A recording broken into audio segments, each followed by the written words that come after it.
إن المسلمين والمسلمات والمؤمنين والمؤمنات والقانتين والقانتات والصادقين والصادقات والصابرين والصابرات والخاشعين والخاشعات والمتصدقين والمتصدقات. السلام علیکم ورحمۃ اللہ وبرکاتہ۔ ہماری بہت سی خواتین فاتحہ پڑھنے کا طریقہ جاننا چاہتی تھی۔ اس ویڈیو میں ہم نے فاتحہ پڑھنے کا طریقہ بیان کیا ہے، اور یہ وہی طریقہ ہے جو عرف میں رائج ہے، یعنی جو ہمارے بزرگان دین اور سلف صالحین کا طریقہ کار رہا ہے۔ ویسے تو پورا قرآن ہی باعث برکت اور حصول ثواب کا ذریعہ ہے۔ کوئی بھی سپارہ، کوئی بھی سورت، کوئی بھی آیت پڑھیں، اس پر اجر عظیم ہے۔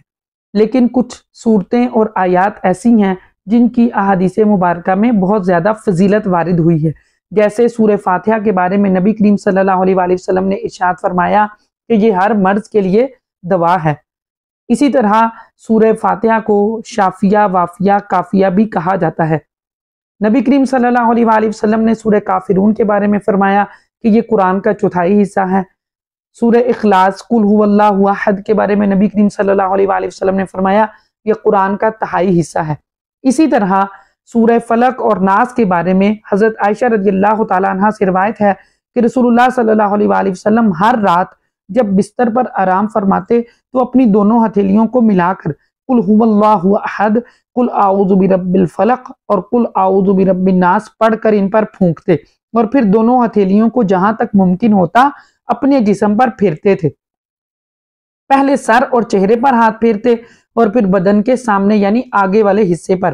یہ عمل آپ 3 دفعہ کرتے تھے، یعنی کہ یہ سورہ مبارکہ، سورہ فلق اور ناس جادو، جنات، آفات و بلیات اور شیطانی وسواس سے حفاظت فرمانے والی ہیں۔ اسی طرح پھر ساتھ میں کچھ آیات بیان کی گئی ہیں جن میں اللہ تبارک و تعالیٰ کی وحدانیت بیان کی گئی ہے، اور نبی کریم صلی اللہ علیہ وآلہ وسلم پر درود پاک پڑھنے کی بھی فضیلت بیان ہوئی ہے کہ اللہ اور اس کے فرشتے نبی کریم صلی اللہ علیہ وآلہ وسلم پر درود پڑھتے ہیں۔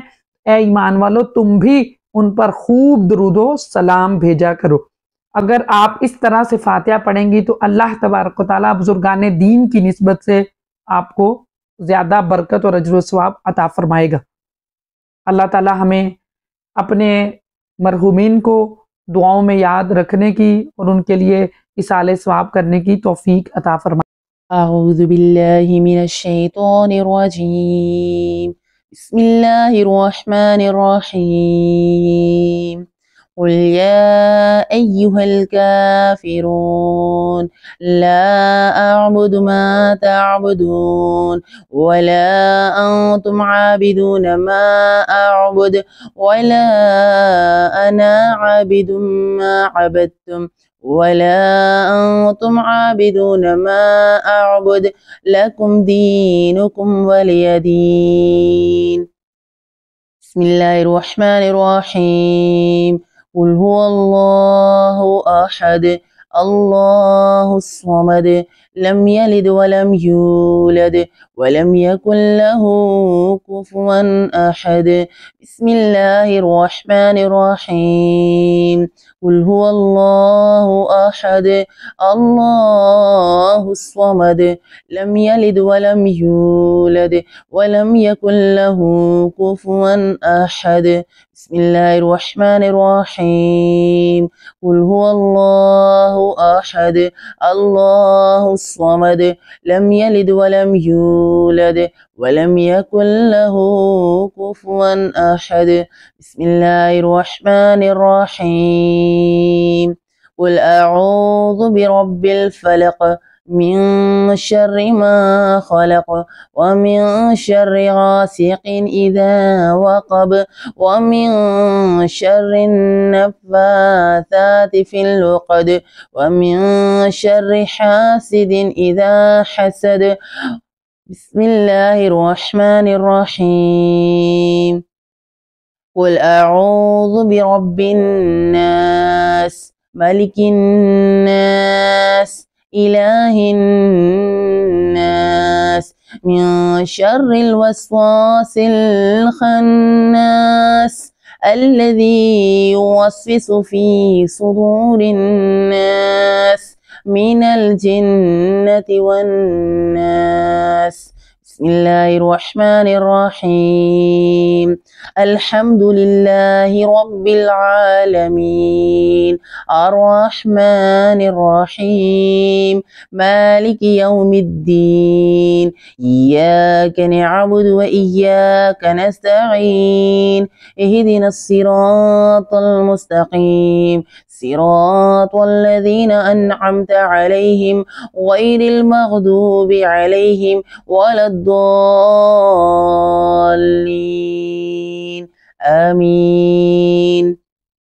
بسم الله الرحمن الرحيم ألف لام ميم ذلك الكتاب لا ريب فيه هدى للمتقين الذين يؤمنون بالغيب ويقيمون الصلاة ومما رزقناهم ينفقون والذين يؤمنون بما أنزل إليك وما أنزل من قبلك وبالآخرة هم يوقنون أولئك على هدى من ربهم وأولئك هم المفلحون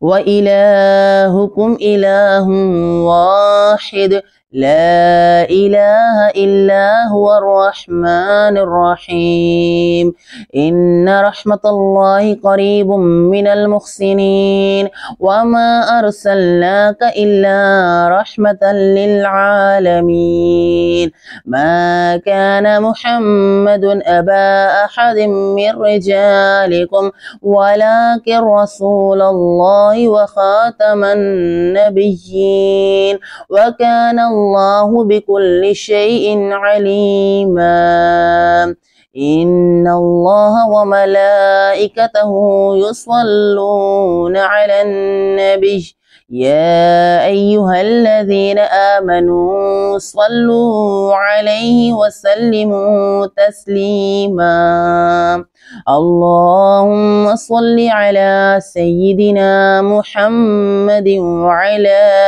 آل سيدنا محمد وبارك وسلم سبحان ربك رب العزة عما يصفون وسلام على المرسلين والحمद लिल्लाहि रब्बिल आलमीन। इसके बाद आप दुआ मांगें, आप उर्दू में दुआ मांगें, पंजाबी, हिंदी, सिंधी, बलोची, जो भी आपकी जुबान है आप उसमें अल्लाह तबारक व तआला से दुआ करें और इस फातिहा का सवाब नबी करीम अलैहिस्सलाम से लेकर हजूर सल्लल्लाहु अलैहि वसल्लम के आखिरी उम्मती तक आप इसाल कर सकती हैं, बल्कि मौजूदा और आने वाले मुसलमानों को भी इसाल कर सकती हैं और इंशाल्लाह आपके सवाब में भी कोई कमी वाकई नहीं होगी। यहाँ पर हमने कुछ दुआए मासूरा बयान की हैं जो कुरान और सुन्नत से साबित हैं, तो अगर आप वो पढ़ना चाहें तो आप वो पढ़ सकती हैं। बेहतर तो ये है कि अगर आपके लिए पॉसिबल है तो आप इन दुआओं को जरूर याद करें कि बेशक जिनकी निस्बत अल्लाह और उसके रसूल से है वो खैर व बरकत का जरिया है। اللهم آنس وخشتي في قبري اللهم ارحمني بالقرآن العظيم واجعله لي إماما ونورا وهدى ورحمة اللهم ذكرني منه ما نسيت وعلمني منه ما جهلت وارزقني تلاوته آناء الليل وآناء النهار واجعله لي حجة يا رب العالمين ربنا آتنا في الدنيا حسنة وفي الآخرة حسنة وقنا عذاب النار ربنا لا تؤاخذنا إن نسينا أو أخطأنا ربنا ولا تحمل علينا إصرا كما حملته على الذين من قبلنا ربنا ولا تحملنا ما لا طاقة لنا به واعف عنا واغفر لنا وارحمنا أنت مولانا فانصرنا على القوم الكافرين ربنا لا تزغ قلوبنا بعد إذ هديتنا وهب لنا من لدنك رحمة إنك أنت الوهاب ربنا إنك جامع الناس ليوم لا ريب فيه إن الله لا يخلف الميعاد ربنا أفرغ علينا صبرا وثبت أقدامنا وانصرنا على القوم الكافرين ربنا ظلمنا أنفسنا وإن لم تغفر لنا وترحمنا لنكونن من الخاسرين ربنا افتح بيننا وبين قومنا بالحق وأنت خير الفاتحين رب لا تذرني حكمتك وانشر علينا رحمتك يا ذا الجلال والإكرام رب هب لي من لدنك ذرية طيبة إنك سميع الدعاء ربنا آمنا بما أنزلت واتبعنا الرسول فاكتبنا مع الشاهدين ربنا اغفر لنا ذنوبنا وإسرافنا في أمرنا وثبت أقدامنا وانصرنا على القوم الكافرين ربنا ما خلقت هذا باطلا سبحانك فقنا عذاب النار رب أوزعني أن أشكر نعمتك التي أنعمت علي وعلى والدي وأن أعمل صالحا ترضى وادخلني برحمتك في عبادك الصالحين رب إني لما أنزلت إلي من خير فقير اللهم افتح علينا حكمتك وانشر علينا رحمتك يا ذا الجلال والإكرام إلهي أنت إله عالم وأنا عبدك جاهل أسألك أن ترزقني علما نافعا وفهما كاملا وطبعا زكيا وقلبا سفيا حتى أن أعبدك ولا تهلكني بالجهالة برحمتك يا أرحم الراحمين يا أرحم الراحمين يا أرحم الراحمين اللهم صل على سيدنا محمد وعلى آل سيدنا محمد وبارك وسلم ربنا تقبل منا إنك أنت السميع العليم وتب علينا إنك أنت التواب الرحيم